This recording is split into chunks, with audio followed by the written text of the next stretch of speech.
Ibu, bapak, saudari, saudara, rekan-rekan muda, dan adik-adik sekalian dimanapun kalian berada, bertemu kembali dengan saya Romo Tino SSCC di dalam catatan pesiarah.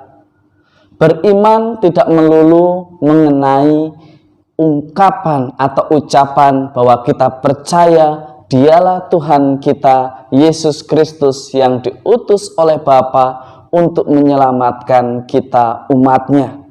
Tetapi beriman melulu mengenai keputusan yang sepenuh hati, tulus ikhlas untuk menjadi anak-anak Allah. Sebelum kita mendengarkan permenungan dari catatan pesiarah, marilah kita membuat tanda kemenangan Kristus. Dalam nama Bapa dan Putera dan Roh Kudus. Amin.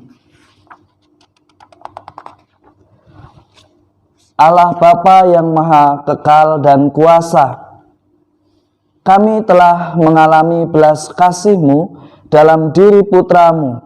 Semoga kami yang telah Kau bebaskan dari gelapnya dosa dan kesesatan semakin berpegang teguh pada ajaran kebenaran-Mu. Dampingilah kami ya Tuhan, agar di dalam hidup kami selalu menjunjung kebenaran. Demi Kristus pengantara kami. Amin. Ibu, bapak, saudari, saudara, rekan-rekan muda, dan adik-adik sekalian yang terkasih, seringkali kita mendengarkan ungkapan kok menjadi Katolik itu sulit sekali. Harus belajar minimal katekumen 1 tahun atau minimal 14 kali pertemuan. Ada begitu banyak dinamika di sana yang harus dilalui. Ketika kita belajar pun kita belum tentu diizinkan untuk menerima sakramen pembaptisan. Mungkin akan terjawab dengan apa yang disampaikan di dalam Kisah Para Rasul yang diwakili oleh Filipus. Filipus mengatakan, kalian semua boleh dibaptis, tetapi yang terpenting adalah kalian percaya dengan segenap hati. Apa yang mau ditegaskan di sini? Saya beriman bukan karena sebuah perkawinan. Saya beriman bukan karena saya merasa bahwa saya diterima oleh keluarga saya, oleh calon mertua saya, oleh mereka teman-teman saya, atau oleh karena perusahaan saya. Kita diajak beriman dengan motivasi yang benar. Karena beriman itu bukan karena dia manusia, tetapi karena Tuhan yang memanggil kita, yang mengubah hidup kita dari yang tidak baik menjadi baik. Kita juga beriman dan menjadi murid Kristus bukan untuk menjadi orang yang paling pertama menjelek-jelekkan apa yang sebelumnya diimani. Beriman berbicara tentang hati. Beriman berbicara tentang ketulusan. Beriman berbicara tentang komitmen. Beriman tidak menghancurkan atau menghilangkan nyawa manusia dan merusak tatanan hidup manusia. Tidak. Beriman berarti di dalam hidupnya semata-mata mencari apa yang Tuhan kehendaki. Maka dengan tegas Filipus mengatakan, jika Tuhan percaya dengan segenap hati, maka Tuhan boleh dibaptis. Apa yang mau disampaikan? Dalam pewartaan Filipus mau mengatakan, biarlah Tuhan yang semakin dimuliakan, biarlah Tuhan yang mengubah hati orang beriman. Kita hanyalah manusia yang ambil bagian untuk mengantarkan sesama kita pada pertobatan. Jangan kita menjadi sombong. Jangan lantas kita menuduh orang lain tidak beriman, bahkan mengatakan kafir. Tidak.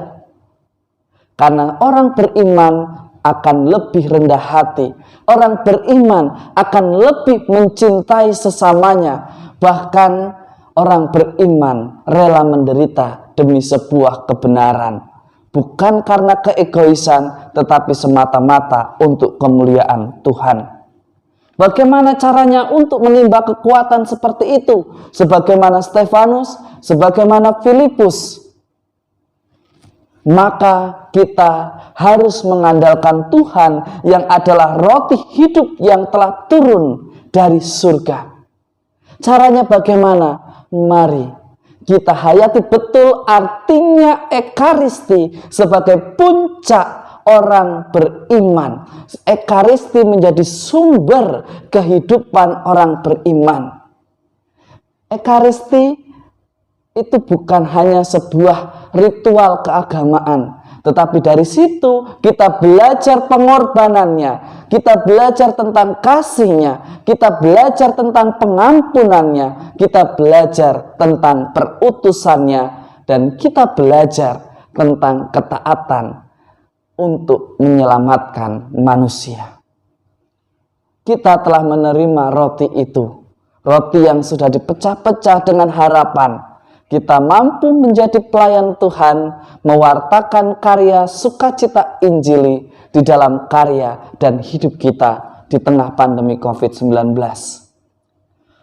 Salah satu pewartaan yang bisa kita lakukan, kita bisa menunjukkan sukacita di dalam ketaatan mengikuti protokol kesehatan saat misa offline. Misa offline akan menjadi aman ketika semua orang taat pada sebuah aturan yang sudah dibuat. Tetapi juga jangan menjadikan aturan sebagai dewa, tetapi aturan sebagai sarana untuk hidup lebih berbahagia. Bukan untuk membahayakan, tetapi semakin banyak orang diselamatkan. Ingatlah, Ekaristi membuat kita semakin bertumbuh dan berkembang di dalam hidup rohani kita, di dalam karya dan aktivitas kita. Dari Ekaristi kita menimba inspirasi untuk semakin hidup sebagai orang beriman yang bijaksana. Semoga berkat Tuhan senantiasa melindungi dan memberkati kita, Bapa, Putra, dan Roh Kudus. Amin. Ekaristi adalah puncak dan sumber hidup dari kehidupan hidup rohani orang Katolik. Karena daripadanya lah kita menimba kekuatan akan iman kita. Dan iman kita akan semakin dikuatkan ketika kita mengimaninya dengan ketulusan dan kebulatan hati kita, percaya akan karya penyelenggaraan Bapa yang selalu indah di dalam kehendaknya. Selamat beraktivitas, Tuhan memberkati. Amin.